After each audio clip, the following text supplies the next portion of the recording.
And it says we are live, so I'm going to trust those check marks that we are live on YouTube and Facebook. Appreciate everybody being here today on the eve of the NFL draft. This is Forging the Falcons. I am Scott Kennedy, and this to my other side, I think I'm starting to get that right now to point the correct direction, is Nick Kendall. I am in Atlanta. Nick is in Seattle, so we got you covered from coast to coast. And today we're going to go through all 32 picks in the first round. I'd like to say all 32 teams, but that's not going to happen, is it, Nick?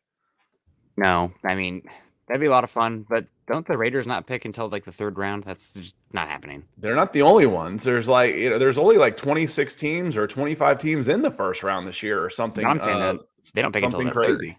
Yeah, they don't even pick until the third though. So, yeah, Um, no, it'll be fun. I cannot. We have been wanting to do this, and you actually must have saw through me yesterday because I was hoping to do a full mock draft just because we have covering the Broncos mostly. mhm. We haven't really dabbled as much in the first round, and I'm curious just to kind of see how it plays out and how we're Well, thinking about a and lot of that's the these thing. guys. Nick and I are both such a fan of the process that we enjoy the players. We want to see the players go, and we're going to talk up or down these players. We're not going to change our mind based on where they go. So it's like, oh yeah, I really love Travis Jones. Well, he went to the Saints, so he isn't very good. No, that's insane. If I say Yeah. Travis Jones is excellent value at the back end of the first round, by God, I want to be right. I want him to be excellent value at the back end of the first round. So we're going to have some fun with that. Let's open up though with a little bit of the Falcons, Nick, as we get started. They're looking at 8. Terry Fontenot said a lot without saying much of anything yesterday, which is what you expect. They are willing to move up, willing to move back, willing to stay put, willing to go quarterback, willing to go edge. They're not. And one of the things that I did like hearing him say though was, we're not going to look towards next year's draft in order to decide, we're not going to make a decision based on this year based on what might be available next year, because those mock drafts that you see are wildly inaccurate this time of year for 2023. I mean, I still think you got to look ahead at what's available and also look ahead at who you are. Know who you are, and that way you're going to be in a range and understand. Let's say 2023, we don't really know about 2023 yet, but what you can do is probably base 2023 on historical average. And historically, this quarterback class this year at the top is very bad compared to what's likely to be there next year. But that's not only, let's say we don't even know what next year is. That's just based on probability on historical context. Right. Next year, also the edge rusher position, probably not going to be as good at the top or in the first round, second round. So maybe you should lean that way. Stuff like that, where even if you don't have any idea about next season, because he's right, next year is wildly inaccurate. A year ago right now, we were talking about Drake Jackson being mocked in the top 5, DeMarvin Leal being mocked in the top 10. Those guys are being mocked in the second round, third round nowadays. So, yes, wildly inaccurate, but you still have some sort of idea. And even if you don't trust next year's class, historical averages. And I think the question there becomes the quarterback. Do Yeah. you pass on a quarterback this year for what might be available next year? And I think his answer to that was, at least publicly, was no. But that doesn't necessarily mean he wants to take a quarterback there. He says, yeah, we want to add a quarterback to the room. And I swear, most people, at least, in the Twitter sphere and the social media universe, whenever you say any position, any player, any time, we don't need him at 8. I'm not saying 8. I'm not saying 8. They have to add a quarterback. They probably need to add 2. Felipe Franks is a tight end. He was an undrafted quarterback for a reason. So they don't have another quarterback on the roster that can play in this league. You can say Felipe Franks fine as an emergency number 3, but you need a backup. You're going to need a definite number 2. So they'll come out of the next couple of months with another quarterback. I promise you. Now, my biggest concern with a quarterback at 8, Nick, for the Atlanta Falcons is that it would preclude them from taking one of the top guys if they were up high. Let's say they finish with one of the 3 worst records in the NFL, which is completely possible, that they finish within the bottom 3 of the NFL next year. And then they say, well, we took a quarterback at 8 last year. We're going to have to pass on one this year. And you've got legitimate franchise guys in CJ Stroud and Bryce Young. That scares me a little bit. Yeah. I mean, on the other hand, though, let's say you are emphatic about Malik Willis. You love him, and you know that you have to have him, and you're picking there at top 3 next year. Guess what? You can either take the quarterback and then trade Malik Willis, which, I have no issue doing that. Honest to God, I have no allegiance. I think a lot of fans, especially once they draft a guy, it's like, they're all in on that guy. Hell no. If I can, especially the quarterback position, and if I can upgrade them even marginally, sorry, you've only been here 1 year. I haven't seen it yet. I got a better evaluation on this guy. Opportunity cost. I'm not going to pass him. Or let's say you see enough from him, developing, you like what you have, you can trade that pick for a legitimate Kings ran. I mean, Yeah.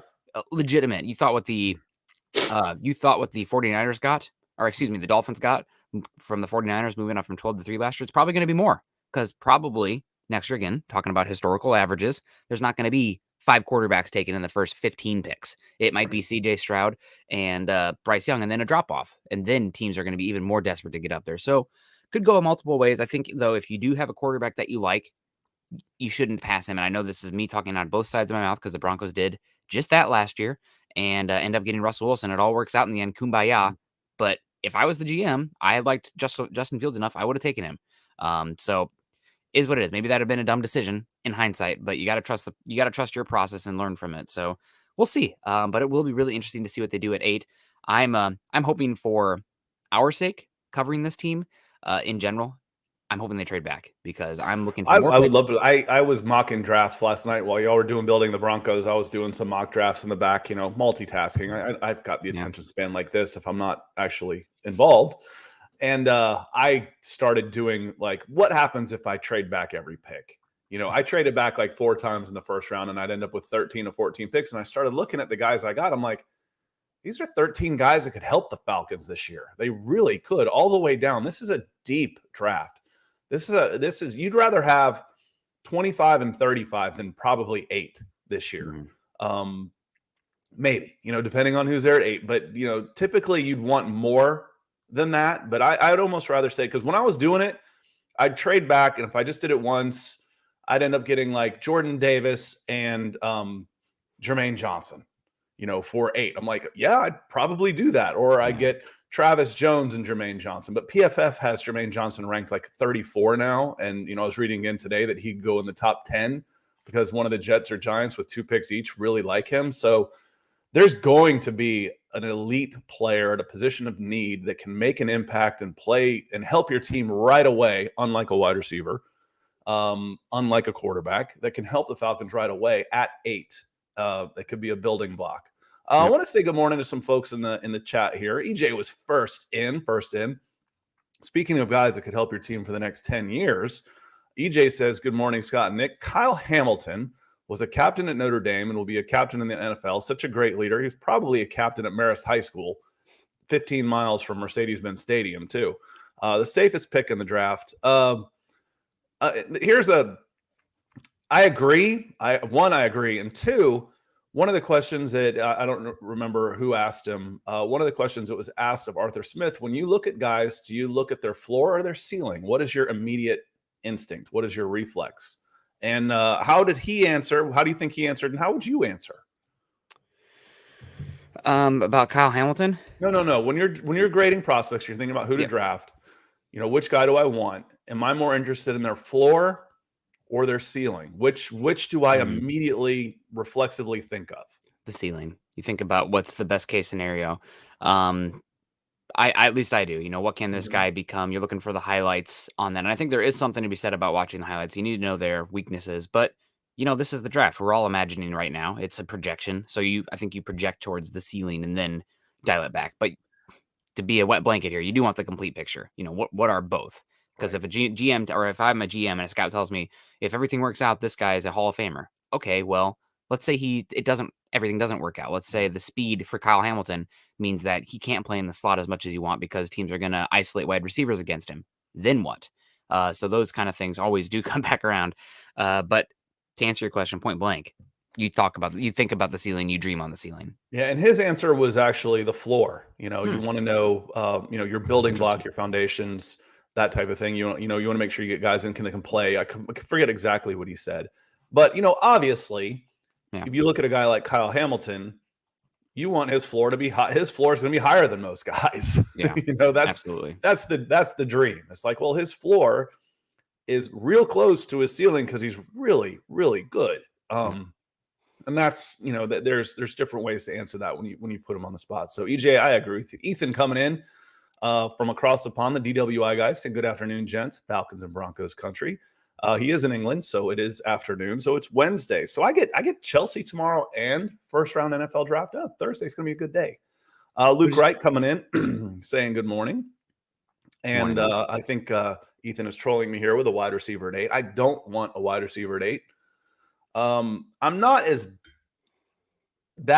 against it as I was earlier, just because when I mean earlier, I mean like, several weeks ago, just because, again, Scott, you said you're ready to punt on this team and just give it away for 2022. Then what does it matter who you take at 8 as long as the guy ends up being a good player? And you can talk me into that. It's just, again, I do want to watch somebody. I want to have it's hopeful.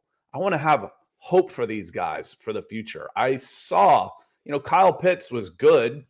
The Falcons got worse, except in record, but you saw Kyle Pitts. You saw it. You're like, yes, okay, I like it. Well, he was a receiver, Scott. Yeah, I know, but you don't have Matt Ryan anymore. Your offensive line is still a wreck. Your defense is your defense is okay. Your offensive line is bad. Your quarterback, your throwing has gotten worse. How much is a wide receiver are you going to be able to even see him in year one? You throw an edge rusher out there as a rookie and he gets 10 sacks to, still say last in sacks because you would have needed 11 sacks to climb out of the basement last year. You get a rookie edge with 10 sacks. You're excited. You're excited about that, Nick. Yeah, and I think you have a little bit of your PTSD is showing here. It's the Thomas Dimitroff era, vacating the trenches, the defensive side of the ball for pass catcher after offensive player after pass catcher. And it goes back a long way, Nick. The PTSD goes back a long way. When the Falcons were bad in the 80s, by God, they could run the ball. They had William Andrews, they had Gerald Riggs. You move into the 90s and we get into the run and shoot under June Jones and Jerry Glanville. And meanwhile, I'm watching Alabama with that 92 defense, that 92 Alabama national championship team. If you don't know much about them, look them up. And they are just smothering people. Gene Stallings is just flat out lining up and kicking people's butts with Jay Barker at quarterback, who can barely throw the ball out of a wet paper sack. And they're just smothering people with defense. Meanwhile, my teams are running the run and shoots. And I was like, I want to play like those guys. So it goes way back. The league has changed, but my bias will always be in the trenches. You've got to be better. If you can't protect your quarterback or get after the quarterback or run the ball when you need to or stop the run when you need to, you can't win big football games. Yep. And right now, Falcons can't do any of those 4. Not a good team, but that means the 2023 draft is going to be fun to talk about. So I still have to dabble in it. The Broncos don't have their first 2 picks. Falcons, you're holding me close there.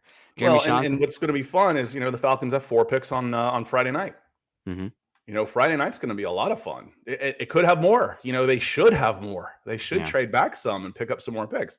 Happy draft eve, everybody, says Jeremy Sean. Yes, sir. Joe Cannon coming in.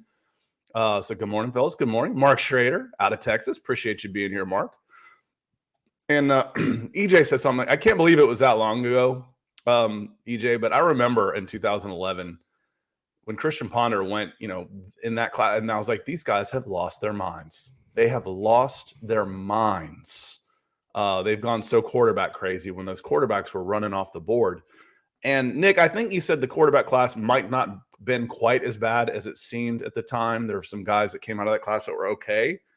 Yeah, I think the second round had some good quarterbacks. But the class you should be talking about here that is horrific is 2013, where the first guy off the board was E.J. Manuel at 25, and then the next guy off the board was but at least he went at 25. I'm talking about overdrafting. Yeah. But I'm talking about they've lost their minds by taking these guys so high.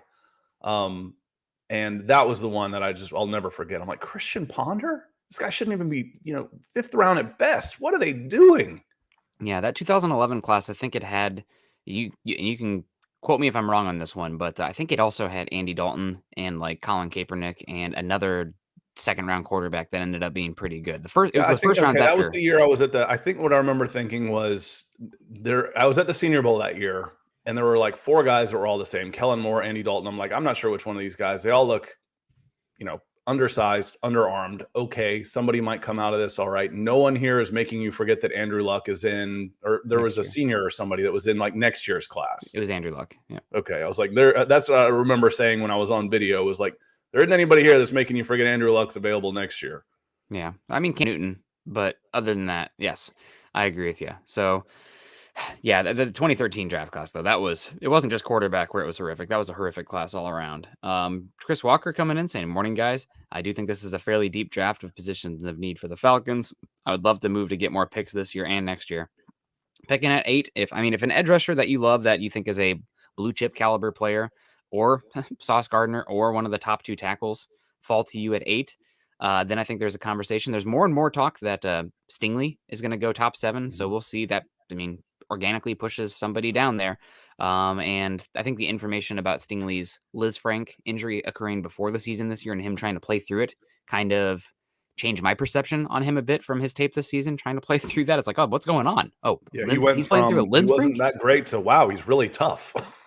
Yeah, Liz Frank, if Broncos fans in here remember, that's what Ryan Clady had that injury, and poof, he was never the same. What a tragedy, because some offensive linemen play a long time in the league. I think he's still younger than Andrew Whitworth, and he's been out of the league for 5-6 years now. So it can be like that sometimes, but definitely he's going to go high. Somebody good will be there for the Falcons at 8.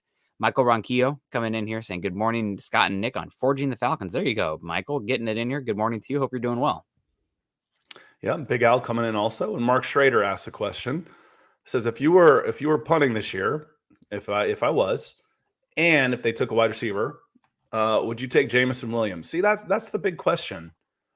There isn't a consensus at this. It's like there's been like 4 guys mocked at Falcons. Well, the Falcons need a receiver. Well, the Falcons need everything. Mm-hmm. So, who do they take at 8? Well, there's several options at 8. So go back. Chris, Olave. I'm not sure how to say his name. Olave. See, there you go. Jameson Williams, you can probably get him a little later coming off an injury. You got the kid, the Garrett Wilson coming out of Ohio State. You got Drake London out of USC. There's 4 guys there. Why do I need to take a wide receiver at 8 again? I don't. Oh yeah, I don't. So, that would be the ultimate punt on this year. So I'm gonna trade back, and I'm gonna take Jameson Williams at 18, and I'm gonna take David Ajabo at 50. And I'm going to redshirt these guys. And those are basically 2 top 15 picks in 2023. That would be interesting. That'd be ballsy. I'd say I want a contract extension if I was Arthur Smith. I said, you're going to give me a 5-year contract with guaranteed money if you're going to do that. But that would be ballsy for sure. Yeah, I don't hate the strategy because, Scott, this is prior to you and I getting together, but I'm kind of obsessed with speed on offense and getting speed on offense. And speed fits every team. There's no such thing as, I have enough speed. No, you don't. Speed plays on every team. So you're talking about fits for players and wide receivers like Chris Olave. Oh, well, you go to the Packers. They don't draft wide receivers who measure under 200 pounds. Or Garrett Wilson. Oh, is he fast enough, deep speed-wise for some bunch of teams? Jameson Williams, every team will take him because every single team could use speed. Speed is overdrafted. Speed is at a premium. Every team is looking to create explosive plays in the passing game.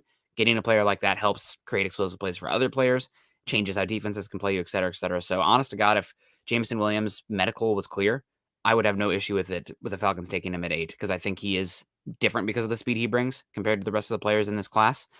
But still, I think you mentioned 4 guys there. Strategy would be, for me, moving back 5, 6 slots. Let's say you wanted a wide receiver, but you like all those guys similarly. Moving back 6 slots, picking up a 2022 second or 2023 second, and then taking whatever wide receiver remains. But I think wide receivers are going to fly off the board in this upcoming draft. First 50 picks, I wouldn't be surprised if 8 of them were wide receivers. And this is something I can get behind. Let's go Chelsea, beat those Red Devils. So hopefully they'll treat Manchester United less hospitable than they do Arsenal when Arsenal's in a bad run. Because Arsenal always gets right against Chelsea. It's ridiculous. They lose 3 in a row. Oh, they come to Chelsea, and Chelsea starts stumbling and bumbling really bad curse words around. It makes me angry. Big Al says, trade back to 12 and get Jordan Davis and get another second-round pick. Love it. Take that in a heartbeat. I take Jordan Davis at 12, and I'd take another second-round pick. I could address wide receiver there. I could probably get an offensive tackle. with my at 43. And then I've got 58 sitting right there too, where I could do other things. So maybe go an interior line or a defensive back, all kinds of things. So yes, more players is good in this draft. I agree with you, Big Al. Yeah, no, absolutely. And Chris Walker saying speed without size and strength on defense doesn't help. Dan Quinn proved that. Yeah, I mean, I'm talking offense here, a wide receiver specifically. You want explosive plays, and speed typically helps that. But, well, yeah, Ethan coming in here saying Grady Jarrett getting traded during the drafted over under 50%. I'll go under as far as before the draft. You could maybe see a June 1st something Yeah, there I think for it'll be him. after. Yeah. If he moves, I think it'll be after the draft. And it wouldn't have to be a June 1st because he's got a fairly small dead cap number, relatively speaking, because you would save more. That you would save more on him. We talk about biases and those type of things. So, Nick, you've heard me talk about, I love the eye. I grew up with the 49ers dynasties of the 80s, the Dallas Cowboys dynasties of the 90s, and they both ran a pro set I formation, big wide receivers, big tight end, big running back, and speed everywhere, of course. But who engineered a couple of those things? The college football team in that era was Jimmy Johnson's Miami Hurricanes. What did he do? He took corners and made them safeties. He took safeties and made them linebackers. He took linebackers and made them edge rushers. Speed. So I'm with you 100% on that. I've always said, when we talk about systems, this big and fast fits any system. Yeah. So you're not too worried about that. If you can hit that combination, big, fast, works anywhere. Forget that. But I don't think Grady Jarrett will go this week.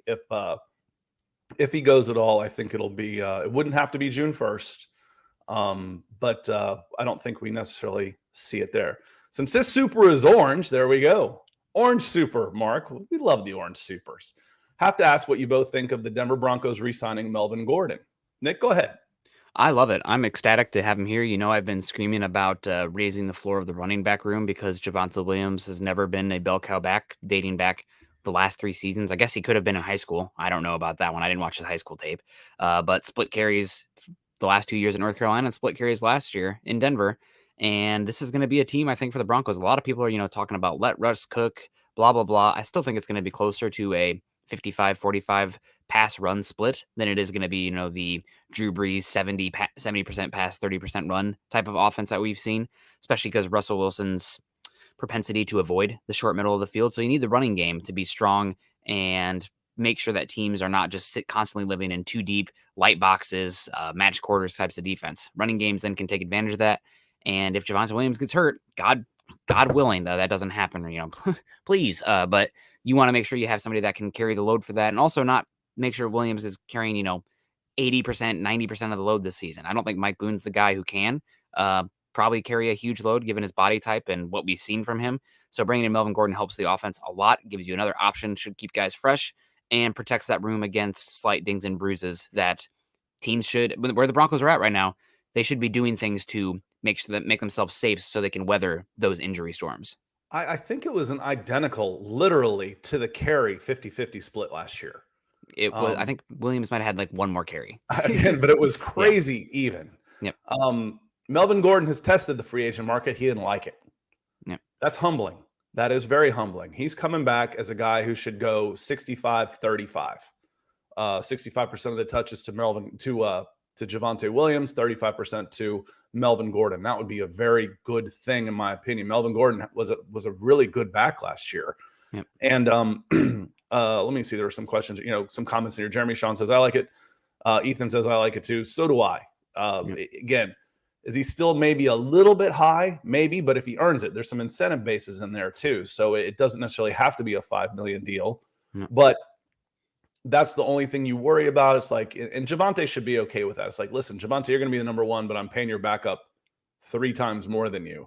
Yeah. And that should be okay, because that's just the way it is.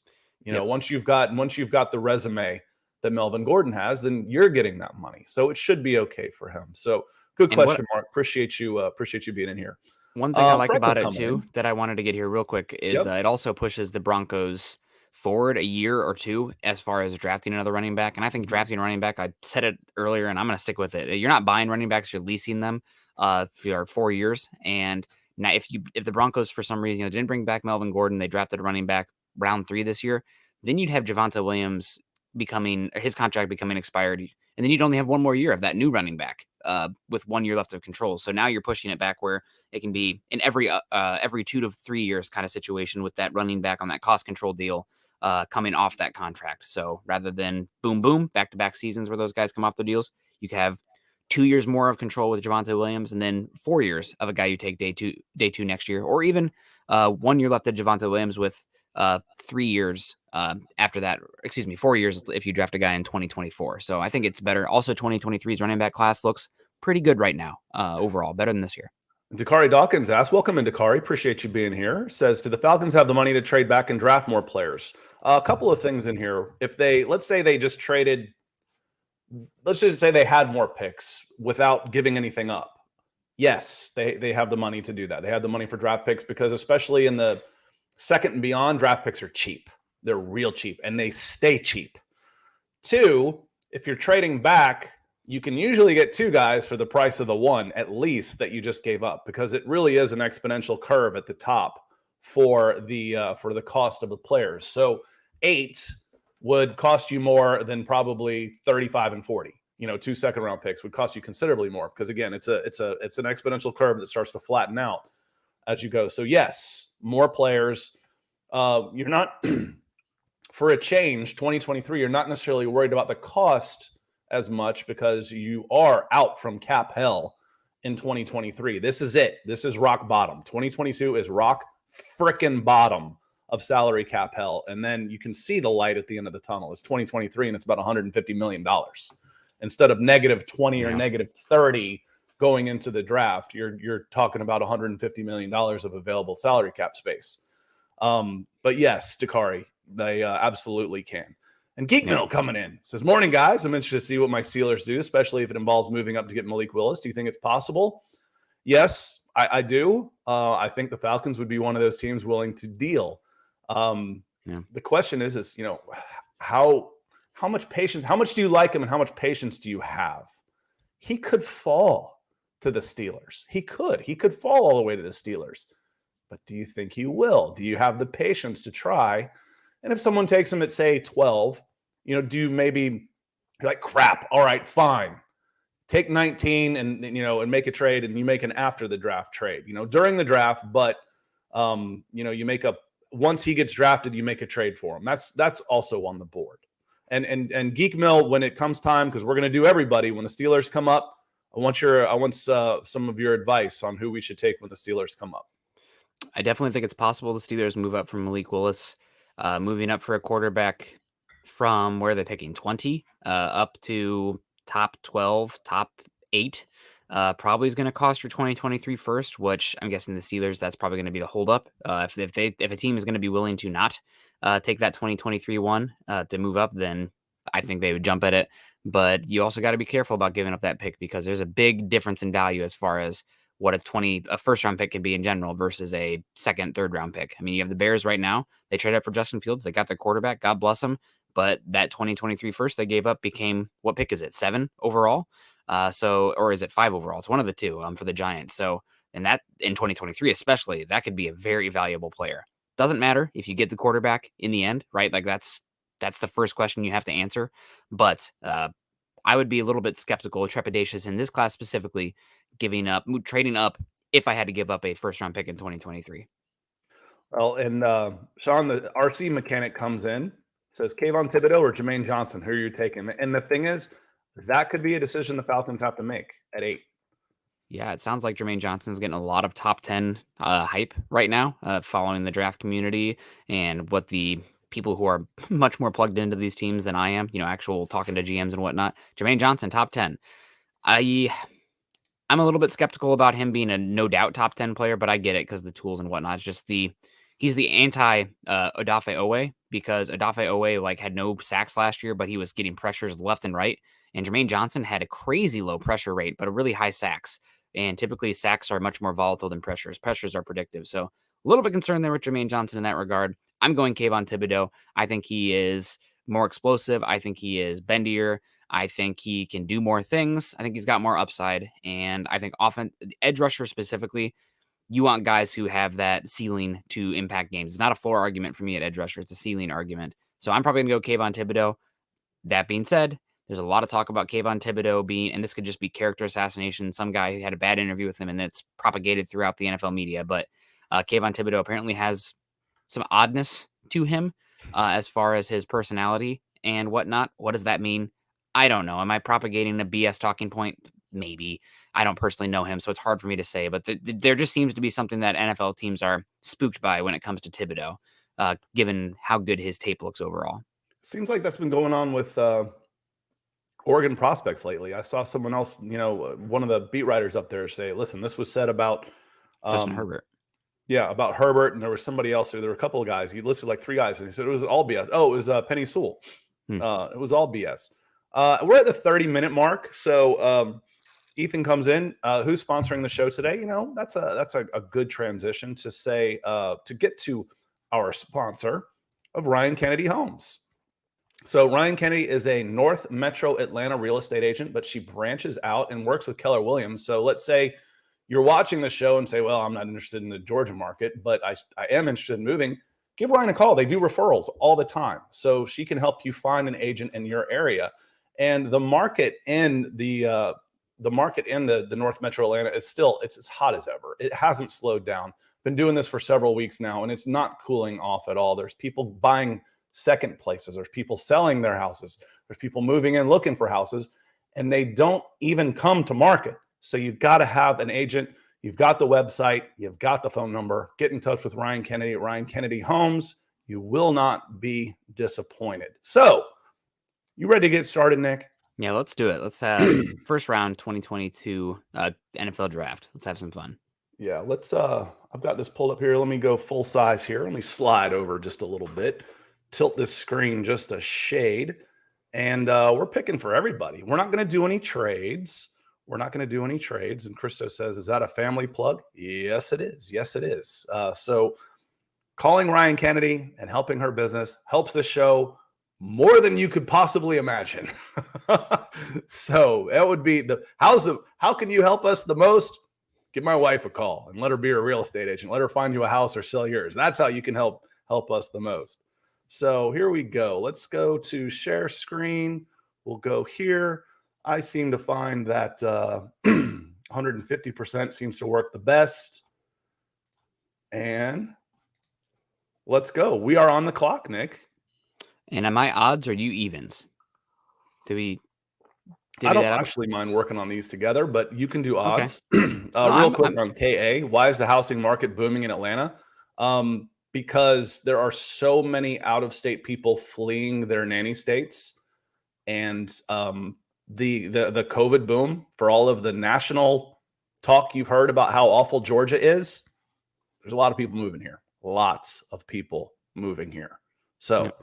I've said, hey, it's as bad as you think it are. We're scooping dead people out of the streets down here. Yeah, they're all moving here. There's California and New York license plate tags everywhere.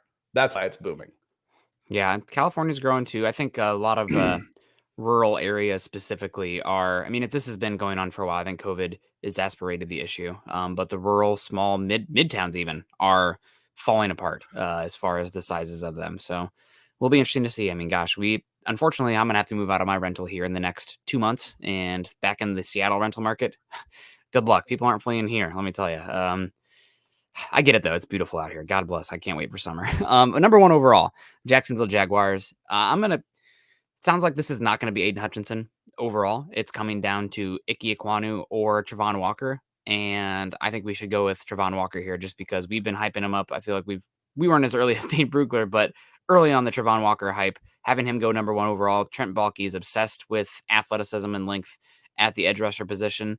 I get the argument either way. Ike Ekwonu would make a lot of sense for them too, because Cam Robinson's only on a 1-year deal. Doug Peterson had an incredible offensive line with the Eagles, and also you want to protect Trevor Lawrence. I think an offensive tackle is going to help you there more than an edge rusher, but I think it's going to be Travon Walker in the end. And if Travon Walker goes, if I'm the Detroit Lions, I'm taking Aiden Hutchinson. This is easy. Running right there, and we're going Aiden Hutchinson next. He goes to the Lions. That puts Houston on the clock. What do they need? Everything. Yeah, they need everything. Every position. Hilarious. For me, I think Houston is going to end up taking a cornerback here. I think that Lovie Smith's Tampa 2 defense, their cornerbacks are dreadful. And I think they're going to love. I think they're going to see a little bit of Charles Peanut Tillman in Derek Stingley, or not Derek Stingley, in Sauce Gardner. So I think Sauce Gardner here at number 3 overall makes a lot of sense to me. It could be Derek Stingley in the end if they're looking for a little bit more man match ability, but I think Gardner's the safer player, more physical player. And they have and Chris says, you're killing me. I have my heart set on Walker for the Falcons. Unfortunately, Chris, if Nick and I are drafting, the Falcons aren't going to get one of the guys they want that we want, because we're going to take them ahead of that. It's an interesting 2-3-4 when you go Derek Stingley, Charles Cross, Sauce Gardner, 2-3-4. If it works out that way, I'm going to be pretty happy because that'll move a couple of guys down to number 8. Mm-hmm. So you said you went. I would go Gardner. You went Sauce here, okay? Wide receiver, linebacker, corner for the Jets. It sounds like have you heard there's a lot of smoke coming out for a specific player here at this spot right now, and it's Ike Ekwonu. Okay. It sounds like Mekhi Becton's relationship with the Jets front office has deteriorated to the point where be expecting a Mekhi Becton trade after the draft right now. It sounds like that's a very good possibility. They love Ike Ekwonu. They want to run that outside zone scheme, and Ike Ekwonu was a god in that scheme for North Carolina State. And he can play guard, he can play right tackle, he can play left tackle. So it sounds like they are targeting Ike Ekwonu there at the 4th pick. The only thing will hold him back is if Ike goes number 1 overall, obviously, or if he goes number 3 overall. But if Ekwonu's there at 4, I'd be shocked if the Jets didn't take him. If I'm at number 5, how bad is the need? It says OL is the need. How bad is the need at tackle for the Giants? They have Andrew Thomas at left tackle, who's really stepped up there last season. He struggled his rookie season, but stepped up there. Their right tackle situation is not very good. I think they have Matt Pert, who was a late 3rd-round pick from UConn, who is below average at right tackle, not very good. They could certainly go that direction. I'd be curious. They have 2 picks here, too, so we can kind of talk about it as well. But they're shopping Kadarius Toney, and you have Brian Dabble coming over here, who is a spread merchant as far as 10 personnel. So I wouldn't be shocked if the Giants took a wide receiver with one of these 2 picks. But edge, offensive tackle, cornerback all make a lot of sense here for me for the Giants. Well, if it's offensive tackle and edge, would I rather have Evan Neal, Kayvon Thibodeau? Karlaftis is too high here, or I come down to, Jermaine Johnson's way down there. I'm probably going Evan Neal in this spot. I think you're right. Okay. Now, this is where we start talking quarterback. Will they do it? Will they take a quarterback? And Geek Mills, I think, was our Steeler fan in here. This is where you start getting a little twitchy about, does Malik Willis come off the board? I don't think so. I mean, they've done some really stupid stuff at the quarterback position lately. The Panthers have, but I think 6 is too early. I really do. I think it's too early.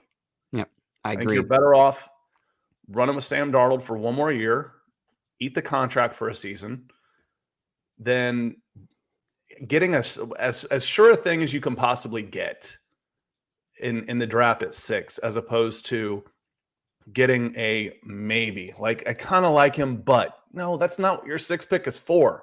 Your 6th pick should be somebody you're putting up in the rafters in 20 years and putting his number up there in your ring of fame. That's what a 6th pick should be. Yeah. I'm with you on that. And overall, I think that this pick right here is not going to end up being a quarterback. I think they're desperately trying to trade out of this pick, honestly, in the end, because Evan Neal and Ike Ekwonu coming off the board at 4 and 5, heartbreak for the Panthers, because they would have loved those guys. I think there's an obvious tier difference between those 2 in the next level of tackles. But in this one, no trades downs.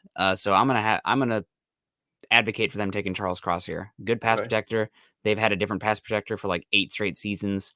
Not great for them in the end. So now we're on the board here with 6 overall, 7 overall with the New York Giants picking again. We took Ike Ekwonu previously. I think that for this one, I'm going to go with, I'm actually going to advocate for Derek Stingley. They've been looking to trade James Bradbury like crazy. Everybody keeps saying Derek Stingley there's a lot of hype that he's going to go top 7. This is the latest he could go. I think there's a lot of hype for him at 3 overall, actually. So I'm leaning Derek Stingley here. Maybe it's because I am trying to set things up nicely for us at 8 rather than putting us in a bind. But I think Derek Stingley. But the thing is there's going to be a guy there that I really like. And before we get there, if the Jets trade Becton, what would they get for him? Probably, I mean, it really depends on the health. He's had issues and he's had problems with weight apparently as well. So you're probably talking about a third round pick, or maybe something that's like a third plus a future third, et cetera, et cetera. But the injuries are concerning. And while he's been okay, availability is key. And for somebody that big, there's sometimes some issues staying healthy. It's just not always the case. And he's already had injuries. So probably something like 2/3. Two And they thirds. took him over. You can do a lot of damage with 2/3 in this draft. Yeah. So, No, and especially when you got a chance to draft his ready-made replacement. yeah. I appreciate the super coming in blue, Kenneth. Appreciate that. Thank you, sir. And just to laugh for a second, they took Mekhi Becton over my guy Tristan Wirfs. So I guess you shouldn't laugh about that because the Tampa Bay Buccaneers got one of the best offensive tackles that has been come out of the league their first 2 years since Tyron Smith, for real. But yeah, no, that they took him over Tristan Wirfs. Fools. Number 8 on this, it's hard. I got 7 or 8 right there that I would choose between. Mhm. And if I've got any questions about Kayvon Thibodeau, I don't have any of those with Kyle Hamilton. So, do I get the guy that's going to be the leader of my offense for the next decade? A hometown kid that I can put in front of the microphone every single week, that can be one of the faces of the defensive face of my franchise for this new regime with Arthur Smith and Terry Fontenot. He's about as can't miss as you can get when it comes to that. We can be bought. I am for sale. So, for Jameson Williams, I don't know if I'm that for sale though, Ethan. I can't do it. I cannot put Jameson Williams in this spot. I can't do it. I can't. Nick, will you still love me, Ethan, if I go Kyle Hamilton? Yeah, I'll still love you. But I think that is I would advocate for Thibodeau. Yeah, But if you wanted to go Hamilton, then I'd have no issue with it. it's a probably a little bit of a heart over brain in this case. I can't go Jameson Williams, Ethan. You know better than that. You're killing me, dude. I'm going Kyle Hamilton here. I think he's just safe. I mean, safe isn't the right word. I just think literally, all of the good things, and I know you took him later, but all of the good things that you love about Justin Simmons in Denver, Kyle Hamilton's that and more. He's that and more. He could be your Walter Payton Man of the Year as an all-pro safety for the next 10 years.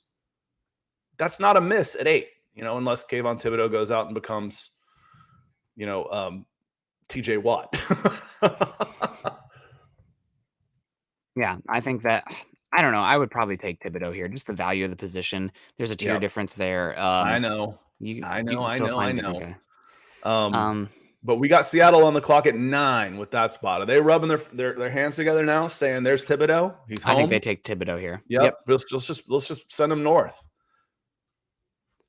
I think we go with Thibodeau.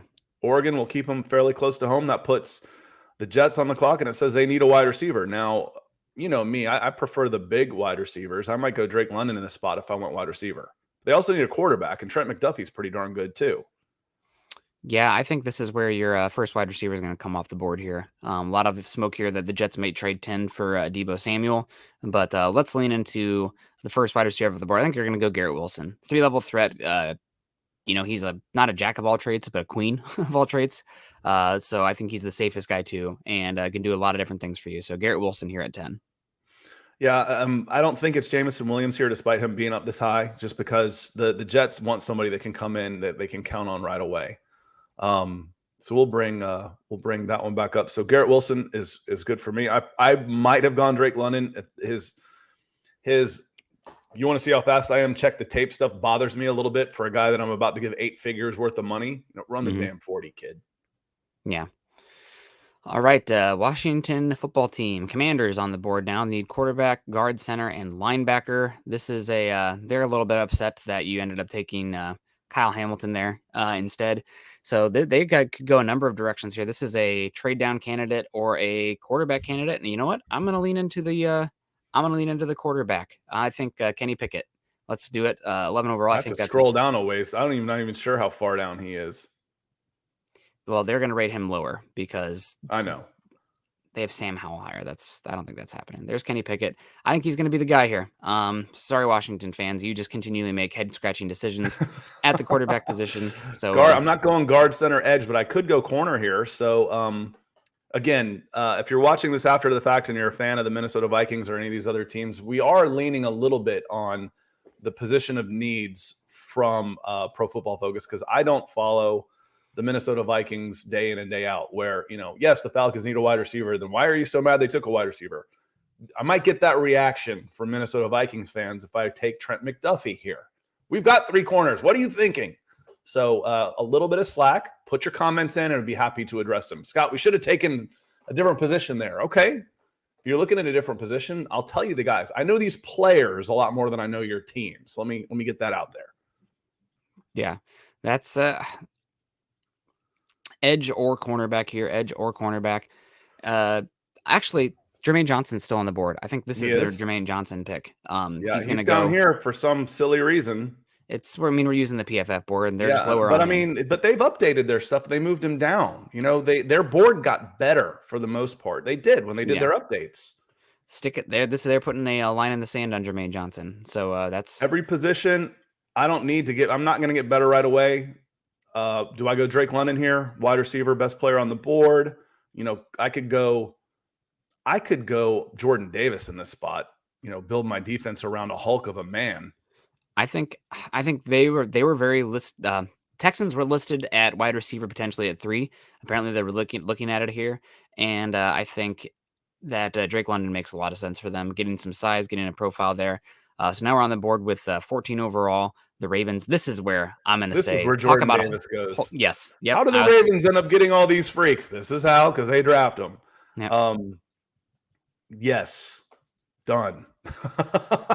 I love the way the Ravens draft. They always seem to get my guys, that I didn't have the guts to pull the trigger on or whatnot. And they get them. Owe was my guy last year. Like, how is this guy not going in the top 10?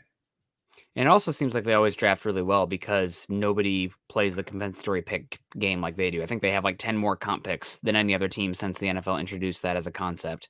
That's one reason that they kind of sit back in free agency, let all those guys sign, and they really target the street free agents. So that's somebody to keep an eye on. There's been one player that the Eagles have been linked with pretty aggressively here recently as of late, saying if this guy falls to 15, they will take him, and he's still on the board.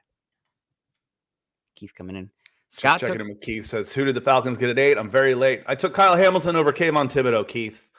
I leaned a little bit into the hometown factor. The floor is much higher, where Kayvon has a little bit more of a bust factor. And just the character of a Kyle Hamilton who could be the face of the franchise on the defensive side of the ball for the next decade. So I did go Kyle Hamilton over Kayvon Thibodeau, and it was a tough one. That was a tough choice there. Yeah, absolutely. So I would have gone Thibodeau there just because the positional value, but is what it is. We'll see what happens. It seems like Kyle Hamilton's not going to go any earlier than 11 when the draft does play out, but who knows? The draft is volatile. Crazy things happen. Do we take for the Eagles? Do we take Trent McDuffie here? It sounds like they are all in on Jameson Williams if he's here at 15. I know they've drafted wide receivers like crazy left and right, but eventually they're going to get it right. It looks like Devonta Smith is good there. Also, this is a team that has 2 first-round picks next year as well. Getting those wide receivers in place could be really attractive for a quarterback to come in or to be aggressive and go up and get a quarterback. So now we're on and John Pope says, why I'd rather have Thibodeau than Kyle. Hopefully I just explained myself. Like I said, I'm not saying I'm right. That was a tough one. But I could only take one of those guys. And if you would have said I would have rather had Hamilton than Thibodeau, I understand that too. Those are good choices to have. If the Falcons choose between Kyle Ham, end up with either one of those 2 guys, you should be pretty happy. Yep, 100%. Saints coming in. Do they get their quarterback of the future? Is this a place where Malik Willis can go? Southern kid going 6 hours down 85 over to head west on 10, I think, to over to New Orleans. It makes sense. This could be a place where Malik Willis goes, or there's still decent wide receivers. There's still good wide receivers on the board. Olav is there. Sky Moore is really high now, and tackles. This could be a good spot where Trevor Penning. You start looking at someone like Trevor Penning. I was going to say Trevor Penning. I think that there's, again, another tier difference here for the tackles. The Saints have been targeting tackles apparently, and I think Penning is a much better prospect than Bernard Raymond, even though this I board like him doesn't better have than it. Tyler Smith. Yeah. Yeah, they moved him down too. There Wow, he they is. moved him all the way down to 35.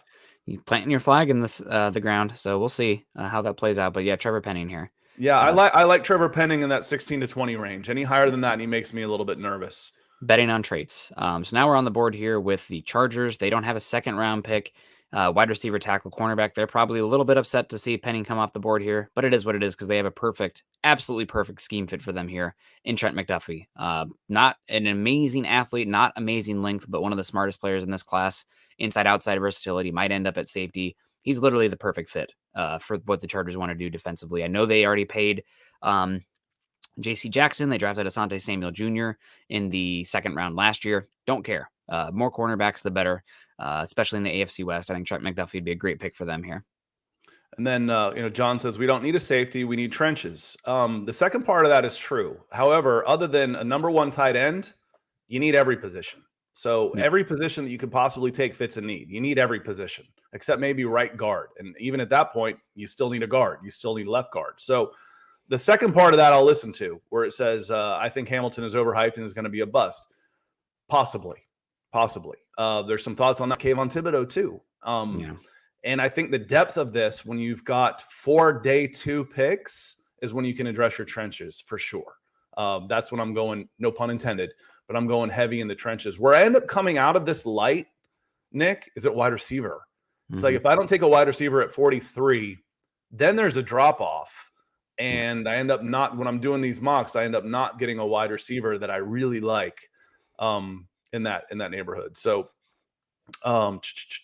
we are number 18 on the clock. Linebacker DB. Is it too early for a Devin Lloyd or Nakobe Dean here? Hell will freeze over the day Howie Roseman takes a linebacker in the first round. Okay, there's that answer. I really am skeptical that would ever happen for them. The player that sticks out for me here for the Eagles is the top guy on the board still in George Karlaftis. They need edge help. I know it's not listed as one of their needs, but they do need it. So I think Karlaftis makes a lot of sense here. They signed. They've had kind of those squattier, stronger edges as well in that 4-3 defense. You have your Brandon Grahams of the world. They brought in who is the Purdue edge? Ryan Kerrigan for the end of his career as well. I think George Karlaftis makes a lot of sense for the Eagles at 18. And now, do I go Malik Willis at 19? This is going to be a hot take here. I think Malik Willis isn't going to be the pick here for the Saints. I think it is going to be a quarterback, but that's not the guy they have their eye on. I'm hearing Desmond Ridder. Hearing Ridder for the Saints. I thought you were going to say Matt Corral. Nope, Desmond Ridder is what I've been hearing. So I think Ridder makes a lot of sense here. Actually, you know what? Chris Olave still on the board. Let's go Chris Olave here. I think that's the pick. He's the last one of that tier of wide receiver. That makes sense for me there. So now we're on the board with the Steelers. And there you go. I've also heard some Steelers talk with Desmond Ridder. I think he met with ownership in a dinner as well. And apparently he did pretty well there. Could be Malik Willis. Could be Desmond Ridder. I'm gonna go Malik Willis on this one. I'll leave it up to you. I'm gonna lean on our Steelers fan in here. And again, I like Ridder. For me, it's Willis and then Ridder. Which is kind of what I said coming out of the Senior Bowl. And Ridder, you said, I heard, Ridder didn't do that well. I'm like, I don't know that they were watching. Ridder looked damn good at the Senior Bowl. Carson Strong looked like a guy. And then Bailey Zappi looked like he really didn't belong there. But I'm going to go Malik Willis here in this spot to the Steelers. So could that happen? Yeah, could. It's what's so nuts. Willis could go anywhere from like 2 to 40. The quarterbacks couldn't. It's not just Willis. Yep. And now things get Willis interesting. To the Steelers, we get to the Patriots. They have needs in a lot of spots: edge, linebacker, cornerback. Let's scroll down. Patriots always do something a little bit funky in the draft, and I think the cornerbacks are. I think the Patriots are going to lean into the need for replacing J.C. Jackson. I think that we've had 4 of the cornerbacks that have value, or 3, come off the board already. There's only one left that I would think is a first round pick in Andrew Booth. I think Andrew Booth is a good pick here for them. Okay. They're a team that kind of builds outside in. Want those guys on the boundary. They like to use their cornerback. They like to double the 1 and then use their best cornerback to play man coverage 1 up versus the 2 and take him out. And I think you have ability for you have the ability to do that with Andrew Booth. And Chris Walker, did Kenny Pickett fall out in the rankings? Yes, on PFF's board, he did. And Geek's pretty excited. Geek's geeked out. I'm happy for you. And because I love Malik Willis, and I want him to go to some place where people are going, yes, I'm psyched. And they typically will, but it doesn't always work like that. You know, the guys that get drafted and then get booed, you know, that's unfortunate. It's not their fault. You know, they're not shooting, you know, it's not their fault. I don't like that at all. I want someone to be excited. Geek's excited. Packers want a big wide receiver. George Pickens makes a lot of sense here. He's starting to get some talk about moving back up in the spot as being healthy. You know, before he hurt himself last spring, he was being talked about as a top 10 guy, and it looks like he's getting there again. I kind of like that pick. I don't think the Packers are going to take a wide receiver in the first round. I also don't know if Pickens is the...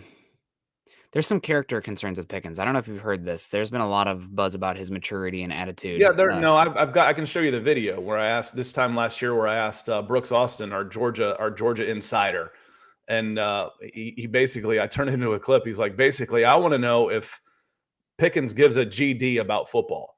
Yeah, and like he got hurt like 2 days later. Well, he you know, that is a humbling experience to battle back from that and be back on the field in 6 months. It's life changing. Yeah. You know, it's when you realize that you've been so good for so long, so easily, and then just like that, it's all gone. It could all be taken away. Yeah. I think he answered those questions. I really do. But yeah, it was basically, he was the guy you had to go yank out from in front of his PlayStation to get to practice. He was that guy. Well, Brian Gutekunst, general manager for the Packers, he's never seen a trench player that he hasn't wanted. So honestly, it's not Tyler Linderbaum for me. It's either Devontae Wyatt or Travis Jones. Those are the guys that stick out to me. I know that they already have Kenny Clark there at the nose, but I don't. They also run the Joe Barry as their defensive coordinator, and he is a scheme disciple of Vic Fangio. So they like to have the bodies that can eat up trenches. I'm almost wondering if Travis Jones makes more sense for them here. It just seems a little high. Like I like Travis Jones here. It's just he's been so low. I love Travis Jones. Yeah, I think he's a skill set. Like, does everybody else? Does anybody else? Because he's been so low everywhere else. I'm like, all right, maybe I'm not seeing things. So now we're on the clock with the Arizona Cardinals. Guard, center, DL. Let's go Linderbaum here. Get your center. I think Linderbaum's going to fall a bit. I think he's a little bit scheme limited, and I also don't think he's as good there. Wyatt. I think Wyatt's the pick. I think back-to-back defensive linemen. There goes the three that were worthy of this pick. Now we're on the clock here with the Dallas Cowboys, and they could use offensive line, defensive line, linebacker. This Tyler Linderbaum would make sense here. Bernard Ryman would make sense here. Dean is a Dan Quinn dream player. You know what?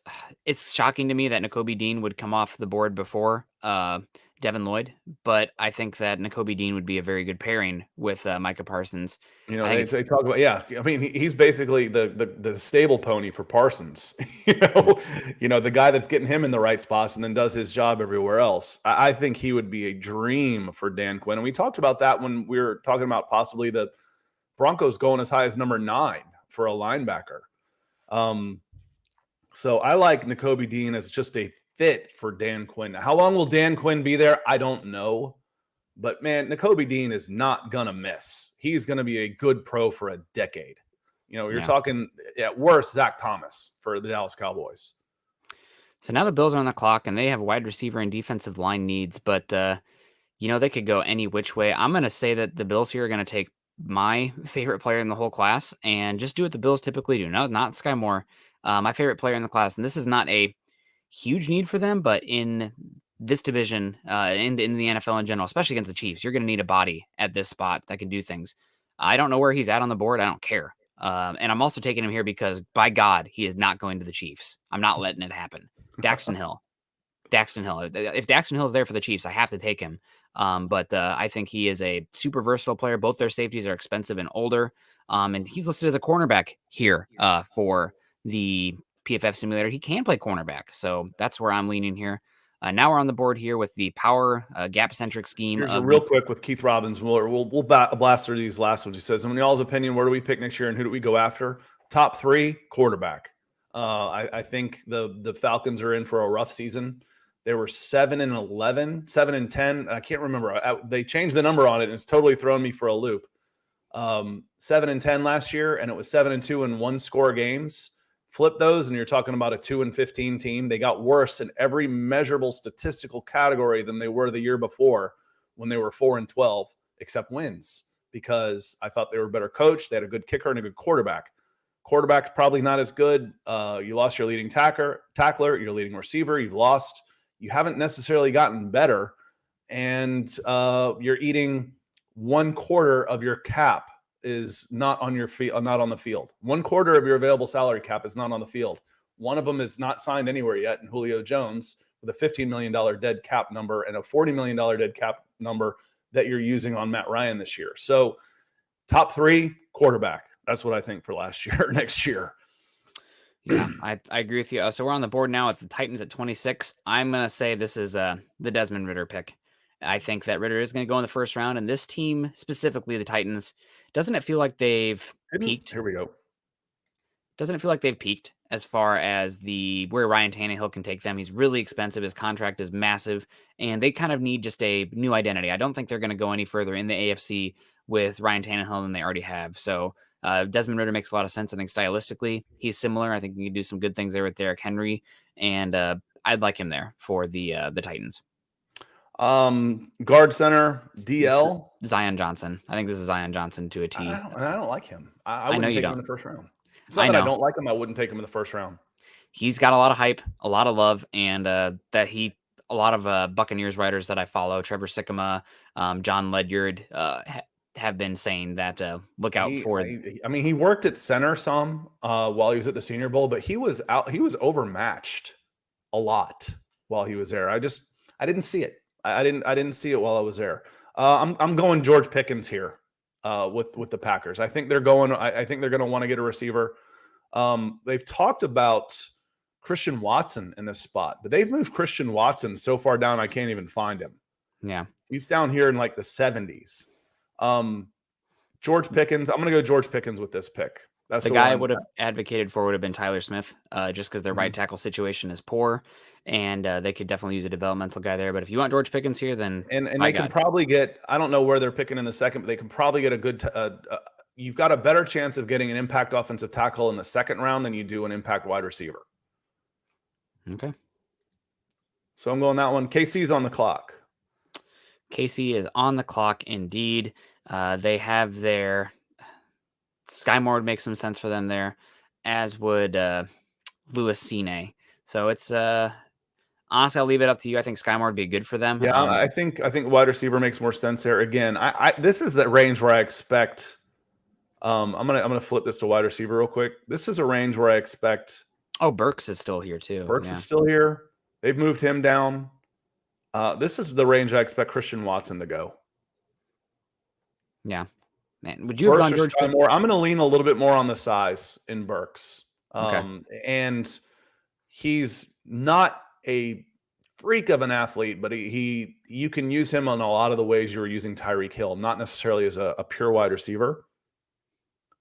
I'm going to use my bias there for the size. And we're on the clock here at pick 30. I think the way this defense is set up, they really love. Now you can pick. Yeah. They really love versatile safeties that can do a lot of things. I know they just paid Reed, but I think Louis Cine makes a lot of sense there for the Chiefs. So now we're on the board here with 31 overall. This to me is Tyler Linderbaum. Perfect scheme fit, la-di-da. And now we're on the board with the Detroit. They're clicking their heels. I don't think they're going to go quarterback here because the guys they liked have gone. I think this is perfect for Devin Lloyd. I could see Matt Corral sneaking into this spot. Definitely possible. They also have pick 34. Yeah, I could see. So right in there. Devin Lloyd, done. I don't know if they're going to try and grade every single one of them. No. So here's our first round mock, and I'll post this on our Twitter accounts, so you can follow. You can follow Nick at Nick Kendall MHH and at Scout Kennedy. But we'll save this one, and I want to see, how close were we? Not necessarily the teams, because one trade screws everything up. But the plus minuses. If Trayvon Walker goes 1 or 2, then if he goes 2, then we were a -1. That type of pick. So I want to kind of see where we were for the picks, because we moved up and down their board a little bit. We took some guys that weren't quite. We didn't just follow the PFF rankings. We used some of our own. So some programming notes. Let me hit this stop screen. I got to figure out where I am here. Some programming notes. And for this one with the Falcons, Kyle Hamilton over Kayvon Thibodeau. Again, I could be talked out of that one pretty easily. I could be talked into Jermaine Johnson if that was a pick there. I could even be talked into Jordan Davis at 8. I really could. You cannot talk me into a wide receiver at 8 with this class. You can't do it. Just don't try. It's one of those, I say if someone's not going to change their mind, I'm not going to argue with them. Like if I can't influence, if they're not open-minded about it, I'm shut. I'm closed. So no wide receiver at 8. Forget it. No. I hit the leave studio button. Luckily it asked me, are you sure you want to leave? No, I want to remove and it's over. I want to stop sharing my screen is what I want to do. That was fun. So we wanted to go through 32, all 32 picks. And a programming note for tomorrow, especially important for you on Facebook, is tomorrow during the draft, Nick and I will be hosting a live stream for the entire draft, for the entire first round. We'll come in at about 7:30 Eastern. It's going to look a little different, though, because we will be using the StreamYard stream for Mile High Huddle. So we will be there. You'll still see us, and Eric Trickle will be there, and we'll be bringing guests in to talk about some of the picks and stuff. But you can still find us. So when you're on All Falcons, Atlanta Falcons fans on All Falcons on Facebook, and you see us, it is us, and we're going to be talking Falcons. We're going to be talking every single pick, but it will have the Mile High Huddle background. Same with my channel on Scott Kennedy on YouTube. If I think we can stream to both. I'm not 100% sure. Yeah, but it'll still be us. That's the programming note that you will see is we will be live, and you will be able to find us in any of the spots. We'll be live for 3.5, 4 hours tomorrow. So I'm going to have my coffee, a big ass cup of water, and about 5 to 10 sore throat lozenges. So and the DWI guys comes in red. He says, "I'll pay for the mocks to be over." You probably get one more tonight. One more tomorrow. Come on, Nick and I. We got to do one more tomorrow morning, at least for the Broncos on Broncos for Breakfast. Yeah. One more day. Wide receiver at Falcons. Get ready. Yeah. Hey, again, when you're a lifelong Atlanta sports fan, you're used to disappointment, so you don't get your hopes up. If your hopes aren't up, it's hard to be disappointed. It's when they tease you with that. I think we're gonna do it. And then Lucy pulls the football out again. So I'm fully prepared for them to take a wide receiver. It's a lot of smoke there, Scott. I am. We'll hear what you have to say. It's going to happen tomorrow. So you know what I'm going to say. It's ridiculous. Yeah, it's like, okay, you could have gotten 40 catches and 600 yards and 4 touchdowns from anybody, from a guy off the street. You need to use a number 8 pick on him, because that's what you're going to get. And then next year, when you don't have a quarterback, because either you got a rookie or you got Mariota again, or you're using the guy that you took later this year and you're breaking him in because he's a first-time starter, you're still not going to be able to throw to that guy. So you wasted 2 years of a wide receiver. That's what I'm going to say. I'm just going to record that and play it. Yeah, absolutely. Well, guys, we got to get going. I got to get into work. Not a work crisis, but my emails were blowing up there, so I got to head on in. But read us on out here, Scott. We can answer a couple more. But, I'm going to keep this up, keeping up red, because it's unbelievably helpful to us guys. When Mark, you're coming in, Kenneth, you're coming in, Ethan, you're coming in with the supers. It was important to me and my livelihood that this channel was monetized before the Senior Bowl, and it's been very, very good to us because of folks like you. We cannot thank you enough. Didn't convince me. I'm not going to convince you. I can't convince anybody. Again, they need a wide receiver. Yes, they do. They need 3 wide receivers, to be honest with you. The Falcons need 3 wide receivers. But we are going to get out of here. I'm going to let Nick get going, get to work. I'm going to get some stuff done. We will be back on with the Huddle Up Pod. I'll be in the background on Mile Huddle tomorrow. But you can catch Nick and I tomorrow morning on Broncos for Breakfast before the draft. And then during the draft, anywhere you watch us, whether it's Mile High Huddle, YouTube with my channel, Atlanta Falcons on Facebook, you'll be able to find us tomorrow for a live draft all night long tomorrow. So we appreciate you being here. And one more day.